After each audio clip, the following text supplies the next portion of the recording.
Bueno, yo quizás tengo muchas ganas de decir ciertas cosas y las digo desde la más absoluta, no ingenuidad, sino buena intención. Bueno, yo hay cosas cuando oigo hablar de la artesanía y el diseño que me molestan. Algunas ya se han dicho aquí.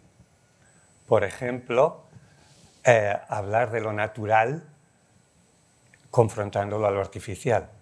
Yo no sé si es una coincidencia un poco nefasta, pero esas cosas tan artificiales las he diseñado yo. Pero no son artificiales, porque lo artificial no existe. O sea, todo es natural, más o menos procesado, pero todo es natural. Entonces, confrontar esta... A mí me gustan los materiales naturales, pero son los materiales naturales poco procesados, que nos generan un reconocimiento del entorno que esa silla no nos da. ¿Sabes? Yo cuando veo un material, una madera bien tratada y la toco, pues veo la temperatura, el olor, la información que tiene el material.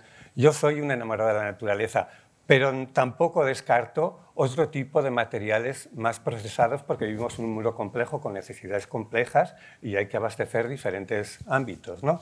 Entonces, a mí lo de natural artificial me pone ya, no sé, porque es una visión un poco simplista, bajo mi punto de vista. ¿Sabes? Todo es natural, todo ha salido de la naturaleza, por lo tanto, ¿por qué esa distinción o esa definición tan cortita, ¿no? Y otro aspecto que quería decir, luego ya hago la presentación de imágenes y todo esto, pero los artesanos y dónde está la artesanía ahora, ¿no? Yo siempre había entendido que la artesanía era lo de oficio, ¿sabes? Lo que ya se ha dicho aquí, los oficios tradicionales, que eran un poco un vestigio del pasado, que había sido algo superado por la Revolución Industrial y que ahora los teníamos, pero era con un espíritu un poco romántico, una cosa así, ¿no? Y yo decía, hostia, me parece injusto que la artesanía la releguemos a aquel periodo histórico y no contemplemos una evolución de la artesanía desde entonces. Yo, sinceramente, he trabajado con muchos artesanos y a los artesanos les encantan las máquinas.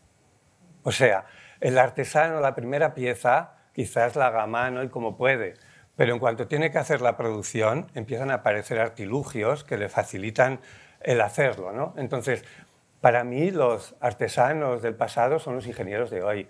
Están en las oficinas técnicas resolviendo los productos de Sport Mil. Me ha encantado esa cultura material que defendéis también. Entonces, la artesanía está integrada en la industria, ¿no? En la industria del mueble sobre todo. Las marcas de referencia a nivel internacional, los acabados son artesanales en muchos casos. Si hablamos de las empresas italianas, todas las que conocemos, ¿no? Pues todos los tapizados estaban hechos a mano, todo esto sigue allí. Estas son las dos cosas que quería decir así de entrada, ¿no? La naturaleza y una artesanía un poco más generosa que incorpore a lo contemporáneo, a los recursos tecnológicos actuales, ¿no? Y bien, yo solo deciros también que hay una confrontación también un poco de los diseñadores y cómo se hacen nuestras cosas. Normalmente los diseñadores somos gente que dibujamos, sí, pero dibujamos cosas que se han de fabricar. Entonces siempre hay una relación con esta producción que altera el diseño, ¿sabes? Hay un toma y daca, como se dice. O sea, yo propongo en un primer boceto, conozco a la empresa que lo va a hacer, a partir de ahí voy transformando el dibujo y tal. Bueno, hay que decir también que a mí me gustaría en el museo, que en las cartelas del museo estén nombres de diseñadores que han resuelto piezas. ¿Sabes? Siempre el sacrosanto diseñador, yo mismo, ¿no? Y luego todas estas personas que salen en las fotos de espalda o no salen, que están resolviendo detalles que son, es que no hacen, resuelven.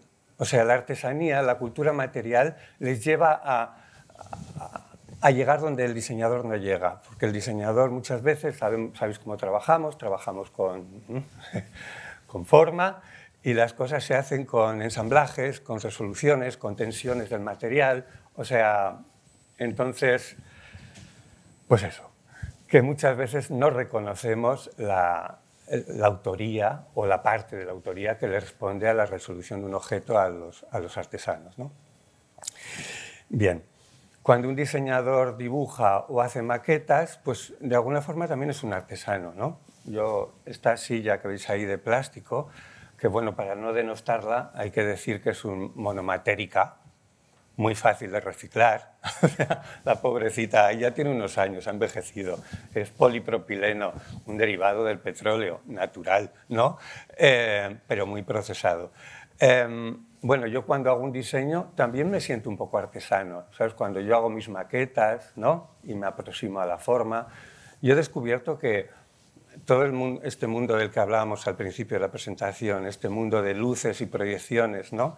Que también ha llegado al mundo del diseño. Nosotros trabajamos con pantallas y es muy fácil, sabéis, generar escenas súper atractivas, bueno, ficticias siempre. Pero es verdad que cuando vas a resolver un objeto acabas pegando materiales o haciendo cosas, ¿no?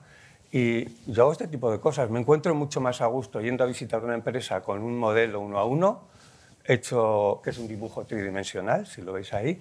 O sea, yo mismo siento que soy un artesano. Yo no soy, digamos, soy analógico.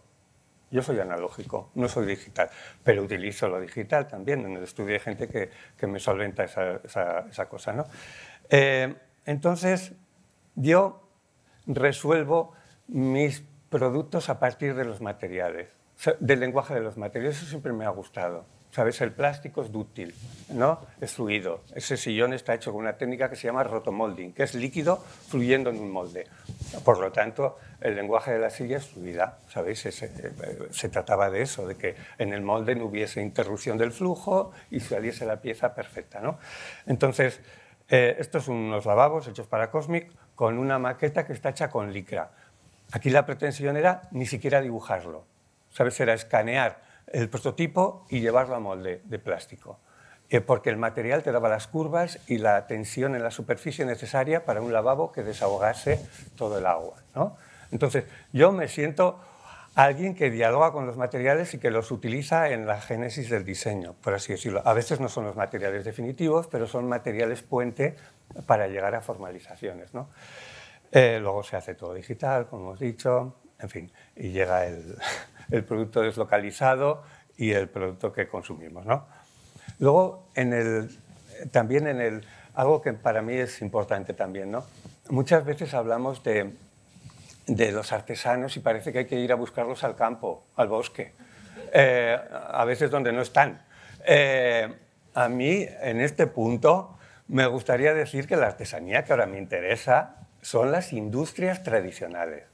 ¿Sabes? Que son esos recursos de producción de pequeña escala que pueden hacer cosas, que son talleres que están cerrando. O sea, si por alguien hay que luchar ahora, es por todos estos pequeños talleres, que el cierre de un taller no es el cierre de un taller, se pierde todo, ¿no? Yo he visto en estos 25 años que he estado en Barcelona cerrar talleres emblemáticos de serigrafía, de todo, porque la ciudad se había vuelto carísima. Entonces, desmontar un taller para un artesano es matarlo, ¿sabes? Porque no tiene los recursos para instalarse en otro sitio, cierra y se jubila, vende el local y ya está, ¿no? Se acabó la historia. Entonces, para mí eso es importante también. Las industrias tradicionales creo que es algo que tenemos que contemplar dentro de la artesanía, porque, y bueno, luego el hecho a mano, ya lo hemos discutido antes, ¿no? Esa visión de que hecho a mano, a ver, que no, que hasta las propias artesanías más tradicionales y más, que no eran a mano, que no sé, y luego asociar también artesanía con honestidad y simplicidad, no siempre. Vosotros los que coleccionáis muebles, hay muebles que no son ni honestos ni estaban fabricados para otro objetivo completamente diferente, ¿no? Ornamentados hasta arriba y muy interesantes también, ¿no? Entonces yo quizás la artesanía, el diseño y todo, yo no lo veo como un genérico, lo veo como particularidades. Hay infinidad de artesanías, infinidad de posicionamientos en torno al diseño. Entonces me gustaría que los historiadores, yo tampoco no es que sea pues nos deis herramientas para trabajar con esta diversidad y con esta complejidad del asunto, ¿no? En fin, Haciendo amigos siempre. Bueno, cada cosa que he hecho, que había que hacer pocas piezas, aparecía un señor que lo hacía, ¿sabes? Un artesano que me ayudaba a hacer las medallas de los campeonatos del mundo de natación o este proyecto de Unión Suiza que hice, cajas, hice de todo. Bueno, ¿dónde está la artesanía ahora, no? Yo, si queréis mi punto de vista como diseñador, un poco que me muevo un poco en ferias internacionales y veo un poco lo que está pasando, ¿no? Después del COVID, que ha habido grandes cambios, pues yo creo que la artesanía ahora nos la está arrebatando el lujo, así, simple y llanamente, ¿no? Hay un libro que se llama Lo que no tiene precio, de Anne Lebrun, que explica un poco cómo es este proceso, ¿no? Que cierra el Museo del Hombre en París, lo meten en cajas y lo sustituyen por las artes de la moda, ¿sabes? Lo explica todo de una forma súper clara, ¿no? La artesanía antes era un sitio en el que volver a la realidad, ¿sabes? Cuando los diseñadores estaban henchidos de las cosas que habían hecho, iban al Museo del Hombre y veían una piragua en Nui y decían, ¡buf! Esto sí que es la respuesta inteligente a un problema con recursos locales ¿no? O sea, ayudaba a relativizar la innovación, ¿no? Ver cómo otras culturas con recursos muy modestos habían resuelto problemas enormes, ¿no? En fin, y bueno, pues eso, la industria del lujo está apropiándose no tanto de la artesanía, sino de la cultura de la artesanía, me parece a mí, ¿no? Hay un sinfín de fundaciones que están todas, ¿no? Ahora vas a la Feria de Milán y resulta que ya no vas a ver a Casina, a todas estas marcas italianas, ¿no? Este año ha pasado una cosa terrible. La gente iba a ver Casa Dior, Casa Fendi, y eran todo productos artesanos, entre comillas, ¿sabes? Grandes proporciones, un poti-poti estilístico, ¿sabes? O sea, está cocinado aquello, y la gente entusiasmada, ¿sabes? Porque es una representación del lujo que nadie podemos tener y que yo tampoco no entiendo, ¿sabes? O sea, ayer estaba viendo una exposición de, bueno, el Colegio de Arquitectos, ¿no? La exposición de mobiliario e iluminación, y me hizo mucha gracia ver al Correa sentado en un sillón. Que había sillones fantásticos allí, ¿sabéis? Del Milayo Correa. Pero él estaba sentado en una foto en un sillón que se llamaba Sillón Esplugas y estaba sentado en cojines y con un tapete. Entonces, mi cosa respecto al lujo es, una cosa es lo que queremos ser y otra es lo que somos. ¿Sabes? El Correa había diseñado sillones fantásticos, pero en los últimos años de su vida estaba cómodo en un sillón parecido a todos los sillones del mundo, apoyado allí con dos cojines, perdón, y con un tapete, ¿no? Entonces, coño, ¿por qué nos miramos en el lujo con esa avidez, ¿no? Yo creo que los historiadores también deberían redefinir el concepto de lujo de una vez, ¿no? Porque ahora sí que hay una tendencia a decir que el lujo puede ser natural, puede ser artesano, demasiado trivial, ¿no? Yo creo que hay que... Aquí se han dicho unas palabras al inicio de la presentación, que digamos que la belleza a partir de la función es la auténtica belleza. Yo estoy de acuerdo en eso, ¿no? Es algo que sí, que debemos recuperar, porque el exceso no nos lo podemos permitir, no ya como personas, sino como especie. O sea que, ¿cómo vamos a trabajar un lujo que no podemos pagar ninguno, ni aunque tengamos dinero, ¿no? Entonces, era un poco la cosa... ¿Cómo voy de tiempo? Es que, ¿sabes? Venía con tantas ganas de decir cosas que luego he vomitado todo ya. O sea, creo que no me ha quedado nada que decir. Bueno, yo disfruto mucho con la artesanía como diseñador. Mira, aprovechando, estas maquetas que veis aquí eran de un objeto de plata. ¿Sabes? Es la maqueta hecha en el estudio. ¿Veis esta estructura de madera? De un jarrón. Me la hizo un chico que estaba en el estudio, que era suizo. Un tipo de 2 metros con unos dedos muy largos, que era capaz de reproducir una estructura que habíamos generado a nivel de 3D. O sea, ¿sabéis la cantidad, de ángulos que tienen las maderitas para buscar esas cosas? O sea, él trabajaba con pegamento Loctite y con cinta de carrocero, ¿sabes? Y hizo esta esta cosa maravillosa que si no hubiera existido esta maqueta no se hubiese hecho. Se llegó a hacer. ¿Sabéis quién lo hizo? Cunil Orfebres, una empresa de Barcelona que tenía 100 orfebres trabajando ahí aquí al lado, que trabajaba para Tiffany's. O sea, Tiffany's tenía una oficina de control de calidad allí permanente, bueno, a un nivel, o sea, y aquí preocupándonos de la artesanía rural cuando está cerrando Cunil Orfebres, ¿no? que era... Y nadie apenas salió en la prensa, solo se hablaba del movimiento un poco especulativo del suelo, de cómo tenían que cerrar por la presión inmobiliaria, punto. Pero 100 orfebres trabajando para Tiffany's, para Dior, para todos, o sea, impresionante.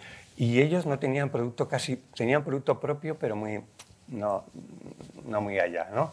Pero el recurso que había ahí, bueno, ya no existe. Ya no se puede hacer este jarrón tan perfecto, que era muy difícil de hacer, porque sabéis que cuando se sueldan metales aparecen tensiones y se curvan las cosas. O sea, lo más difícil de hacer con metales, formas rectas, ¿no? Pues lo hicieron, solo existe uno, no se vendió nunca, creo. En fin, y era esto. Yo cuando voy a otros lugares, hablando de territorio, vale, 5 minutos. Hablando de territorio, cuando voy a otros lugares, por ejemplo a Milán, entiendo que Milán es un centro del lujo y que puede haber propuestas que aquí no hay, porque nosotros no somos un centro del lujo, ¿no? Pero veo tiendas que venden objetos especiales de orfebrería, objetos útiles, o sea, un calzador fantástico de plata, todo el material de sobremesa, de escritorio. Aquí no queda nada de eso, ¿no? Y está en nuestra tradición, te quiero decir, estaba aquí y ya no está, ¿no? ¿Qué nos ha pasado? O sea, no sé. Yo creo que en el futuro la gente seremos más selectivos, ¿sabes? Yo creo que sí, tengo la esperanza. Bueno, no sé. No lo sé. Pero somos diseñadores, la gente también se expresa con los objetos, ¿sabéis? Necesitamos estar rodeados por objetos, pero ahora resulta que lo que nos rodea es absolutamente banal. Muchas veces, bueno, nosotros lo cargamos de sentido. A un objeto, una prenda de Zara, tú puedes darle sentido, ¿sabes? O sea, puedes... bueno, utilizarla hasta el límite, sentirse... Bueno, hay un libro que me encanta, que es el Manual de limpieza de un monje budista. ¿Lo habéis leído? Bueno, los monjes budistas no tiran nada, lo llevan todo, lo estiran hasta el final, ¿sabes? Te cuenta la historia de los trapos, como va pasando el trapo hasta que al final acaban cosiendo trapos para hacer suela de zapatillas, ¿sabes? O sea, y aún así la zapatilla... Y había un detalle muy bonito que era que los monjes cuando rompían algo pedían perdón a todos los demás monjes por el objeto que habían roto, porque era un objeto que les prestaba servicio y ya no estaba, ¿no? Entonces, toda esta cosa por el objeto y, bueno, salvarlo de la banalidad, yo creo que es importante. Muchas veces hay hallazgos y hay gente que hace cosas muy interesantes, bonitas y oportunas, que no encuentra los cauces, porque los cauces están copados por... ¿sabéis? Por la comunicación de lo que interesa vender, ¿no? Y hay poco... A través de Internet se puede o se podía, ya cada vez menos, ¿sabes? Los cauces de Internet cada vez están más estancos también. Instagram hace 10 años podías tú despegar comunicando, ahora ya no. O sea, están todos ahí, los poderosos, copando, ¿no? Entonces, se hacen cosas interesantes, pero se banalizan inmediatamente, se copian y se banalizan. Y no precisamente por otro progresito que quiere ganarse la vida, sino por las marcas, por todas estas propuestas de lujo que acaban apropiándose de todo lo interesante que se va produciendo, ¿no? En fin, pues yo suelo trabajar con artesanos, he hecho algunas experiencias en el País Vasco, en Galicia. Bueno, este bolso está hecho en Ubrique, otro sitio que hace bolsos para todo el mundo, fantástico, impresionante. Pero yo he hecho bolsos con... Espera, quiero enseñaros un recurso que está vivo, por si a alguien os interesa hacer algo con él. Bueno, os traía para explicaros un poco una metodología para trabajar con diseñadores, pero creo que ese no es el momento. Ánimo si queréis hacerlo. Estos son mis recursos, son mis artesanos, tienen cara y ojos y siempre los he comunicado, ¿sabéis? Siempre en el País Vasco incluso intenté hice un evento con el gobierno vasco implicado, intentamos generar un contrato para trabajar con los artesanos. ¿Sabes? Un contrato que recogiese los derechos de artesanos y diseñadores. Y fue muy interesante la propuesta, fallida, como no, pero yo saqué muchas conclusiones de aquello, ¿no? Y creo que se puede mejorar y que sería... por ejemplo. Este señor tiene una empresa que hace confección técnica, trajes de hidroterapia. ¿Sabes? Cose para que no se salga el agua ni el aire de lo que ha cosido, ¿no? Y con él hice una colección. Bueno, he trabajado con muchos artesanos porque lo disfruto y porque es como un antídoto a todo. O sea, me encanta. Es verdad que trabajar con los artesanos no puede tener un modelo de éxito equiparable al producto normal. O sea, tú no puedes pretender vender mucho con un artesano porque no es posible, ¿sabes? No, porque tiene otros clientes que no va a dejar, porque no te puede abastecer. Entonces, tiene que ser otro tipo de modelo de colaboración, ¿sabes? No un modelo de éxito al uso económico. Entonces, he hecho muchas cosas, como digo, con carpinteros. A ver si llego al... Ah, sí, no. Perdona, este es el bolsito. Bueno, este es un bolso hecho por el señor que hace trajes de confección técnica. Es fantástico, porque vosotros pensaréis, ¿confección técnica qué es? ¿Tiene máquinas? Sí, todos son máquinas. No cose a mano, no cose a mano. Pero cose a máquina, pero las máquinas están totalmente customizadas, ¿sabes? O sea, llenas de topes, de cosas. Para mí eso es un artesano sí o sí. O sea, no es y no hace nada a mano. Él es el rey de la máquina de cosas. Bueno, pues nada, y ya está todo lo que quería decir. Lo he dicho de manera desordenada, perdonad, poco académico, mal estudiante, ya os lo he dicho antes.